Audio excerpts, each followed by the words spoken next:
Saudara, hari ini umat Katolik akan memulai peringatan Trihari Suci yang diawali dengan perayaan Misa Kamis Putih. Gereja Katedral Jakarta sudah bersiap menyambut umat yang akan mengikuti misa pada sore nanti.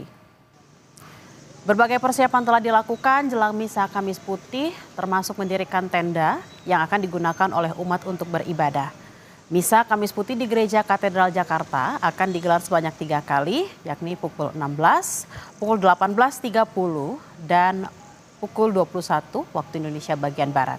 Bagi umat yang ingin mengikuti misa di dalam gereja dan Geraha Pemuda diwajibkan untuk mendaftar terlebih dahulu. Sementara bagi umat yang ingin mengikuti misa di tenda atau Plaza Maria tidak perlu mendaftar. Sementara di Larantuka, Nusa Tenggara Timur, rangkaian Trihari Suci di Keuskupan Larantuka telah dimulai sejak Rabu malam, saudara. Ratusan umat Katolik dan peziarah mengikuti misa pemberkatan minyak suci dan pembaruan janji imamat di Gereja Katedral Larantuka, Kabupaten Flores Timur, Nusa Tenggara Timur pagi ini. Misa ini merupakan rangkaian dari perayaan Semana Santa. Semana Santa adalah prosesi perayaan Paskah yang telah berlangsung selama berabad lalu yang nantinya akan berpuncak pada prosesi Semana Santa pada Jumat Agung besok. Misa Kamis Putih digelar di Gereja Katedral Larantuka sore nanti dan 3.000 lebih peziarah dari luar Kabupaten Flores Timur tiba di kota Larantuka untuk mengikuti prosesi Semana Santa. Untuk informasi selengkapnya kita tanyakan langsung kepada jurnalis Kompas TV ada Renata Panggalo dan juru kamera Budia Vimala di Gereja Katedral Jakarta, serta ada Citos Natun di Larantuka, Nusa Tenggara Timur. Kita akan ke Jakarta terlebih dahulu. Selamat siang Renata, bagaimana persiapan jelang Misa Kamis Putih pada sore nanti dan seperti apa sih, ini kan ada tiga waktu misa nih, seperti apa nanti pergantiannya supaya tidak bertumpuk umat yang ada di sana? Ya, selamat siang Bella dan juga saudara. Yang paling kelihatan tentu di sini sudah terpasang tenda dan juga bangku yang nanti akan digunakan oleh umat untuk beribadah atau mengikuti Misa Kamis Putih di Gereja Katedral Jakarta.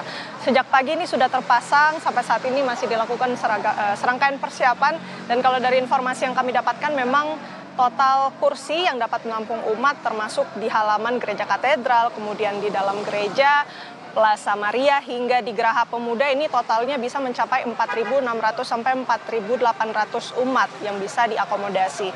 Kemudian dari persiapan juga tadi kami melihat pasukan gegana dari Satuan Brimob ini melakukan serangkaian pengamanan, melakukan penyisiran dan sterilisasi tentu untuk memastikan agar kondisi di Gereja Katedral Jakarta ini aman dan kondusif untuk beribadah. Selain itu juga tadi pagi memang sudah digelar juga misa imamat pada pukul 8 yang dimana ini juga merupakan misa yang biasanya digelar sebelum Misa Kamis Putih. Ini tentu merupakan misa pembaruan janji imamat bagi para romo dan juga untuk memberkati minyak suci.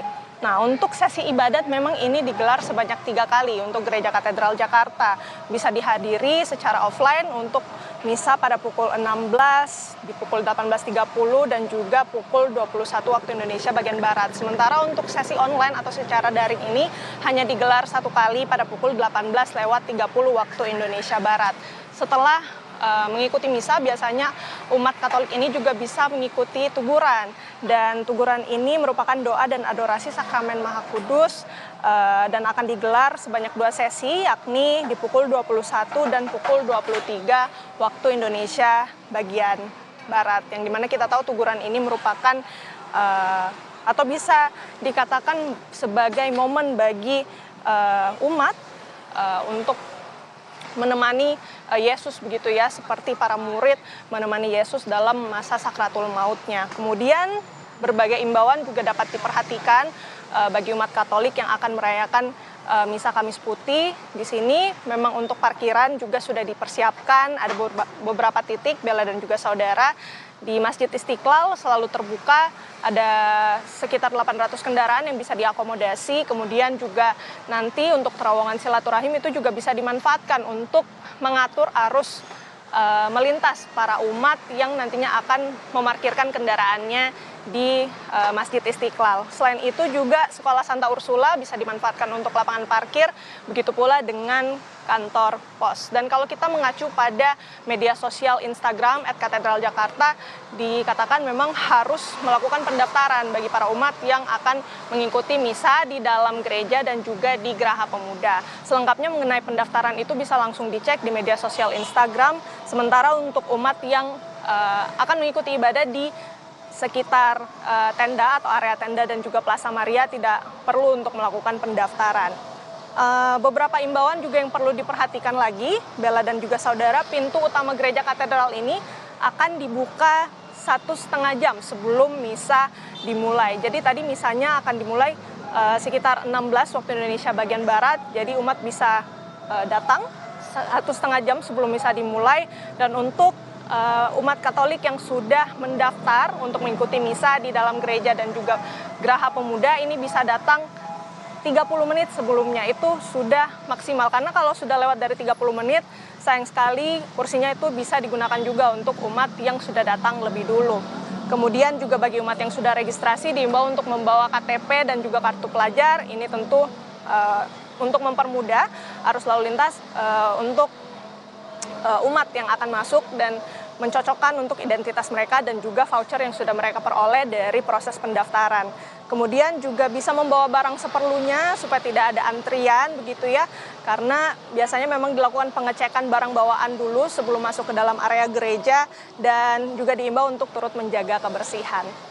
Tadi itu beberapa informasi yang bisa diperhatikan untuk umat Katolik yang akan menjalankan atau memperingati Misa Kamis Putih di Katedral. Misa pertama akan digelar pada pukul 16 waktu Indonesia Barat. Kita pantau bagaimana situasi di Gereja Katedral Jakarta jelang misa. Kembali kepada Anda, Bella. Nah, kalau tadi di Gereja Katedral Jakarta, kita akan bertanya kepada jurnalis Kompas TV Citos Natun di Larantuka, NTT. Selamat siang, Citos. Bagaimana persiapan jelang Misa Kamis Putih sore nanti di sana? Baik, Bella, untuk persiapan misa jelang Kamis Putih sebentar, memang sejak pagi tadi sudah dilakukan misa, yakni misa pemberkatan minyak suci dan juga misa pembaruan janji imamat, di mana para romo ini melakukan pembaruan janji imamat mereka setiap tahun sekali akan dilakukan. Dan untuk persiapan-persiapan di Gereja Katedral Larantuka sendiri, memang kami memantau di depan gereja begitu dipasang tenda-tenda karena memang yang datang pada prosesi Semana Santa ini tak hanya umat Katolik yang berada di wilayah Keuskupan Larantuka, tetapi juga umat Katolik yang berada di luar Pulau Flores, dan juga bahkan kami memantau kemarin sudah ada warga atau umat Katolik yang berasal dari luar negeri, di mana dari Timor Leste, Malaysia, dan juga pagi tadi kami mendapat informasi bahwa Duta Besar Portugal telah tiba di Kota Larantuka untuk mengikuti prosesi Semana Santa yang berlangsung berpuncak pada besok, di mana akan dilakukan prosesi laut dan juga prosesi darat. Dan untuk sampai saat ini saya melaporkan dari depan Kapela Tuan Ma, di mana para peziarah dan juga umat Katolik yang hadir di sini diperbolehkan atau diizinkan untuk melakukan proses penciuman patung Bunda Maria begitu. Dan tadi sudah dibuka secara resmi oleh Raja Larantuka, di mana para umat ini akan berarak satu persatu untuk melakukan proses penciuman jubah dari patung Bunda Maria sendiri, yang merupakan pelindung dari kota Larantuka sendiri. Dan sampai sore sebentar umat dihimbau untuk dapat datang tepat waktu karena misa Kamis Putih akan dimulai pada pukul 18.30 waktu Indonesia Tengah. Dan saat misa ini para umat Katolik ataupun para peziarah tidak diperkenankan untuk melakukan upacara penciuman patung Bunda Maria karena kapela ini akan ditutup. Nanti akan dilanjutkan setelah misa dan juga tuguran atau adorasi di depan Sakramen Maha Kudus. Begitu, Bella. Berarti memang ada perbedaan ya kalau di sana di kapel ini untuk mencium Bunda Marianya harus dilakukan setelah misa selesai dan juga teguran selesai. Tadi kita akan kembali ke rangkaian Semana Santa di Larantuka, Citos. Seperti apa pengamanannya? Karena tadi menurut laporan Anda ada juga duta besar Portugal yang akan ke sana. Seperti apa pengamanannya? Memang untuk pengamanan sendiri memang kemarin dari Polda Nusa Tenggara Timur telah mengerahkan kurang lebih 3.148 personil yang akan berjaga sepanjang perayaan Paskah sendiri, terutama Paskah di Semana Santa Larantuka, karena mengingat memang tiap tahun di Larantuka proses Semana Santa ini diikuti oleh ribuan peziarah yang berada dari luar Pulau Flores dan juga bahkan dari luar negeri.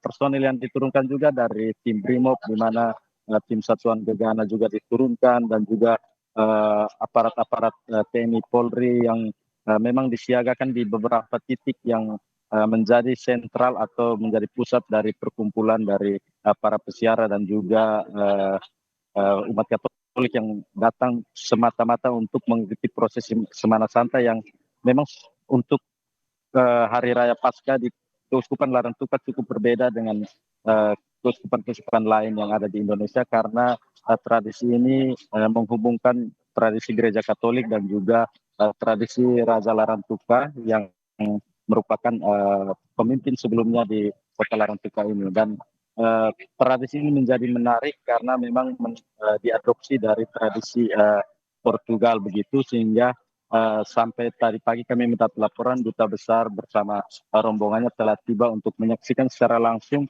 prosesi Semana Santa yang memang dimulai sejak tadi malam, dibuka oleh Raja Larantuka, di mana sudah terjadi upacara Rabu Trewa dan juga sebentar Kamis Putih, dan kemudian akan dilanjutkan dengan besok pada prosesi laut, di mana patung Tuan Meninu akan diarak dari laut menuju ke kapela, dan pada malam harinya akan ada prosesi darat, di mana para peziarah akan mengelilingi kota Larantuka dengan membawa serta patung Tuan Ma yang memang sekarang sudah diizinkan oleh Raja Larantuka untuk dikunjungi atau dicium oleh para peziarah dan umat Katolik lainnya yang sejak pagi sudah menunggu di depan kapela Tuan Bela.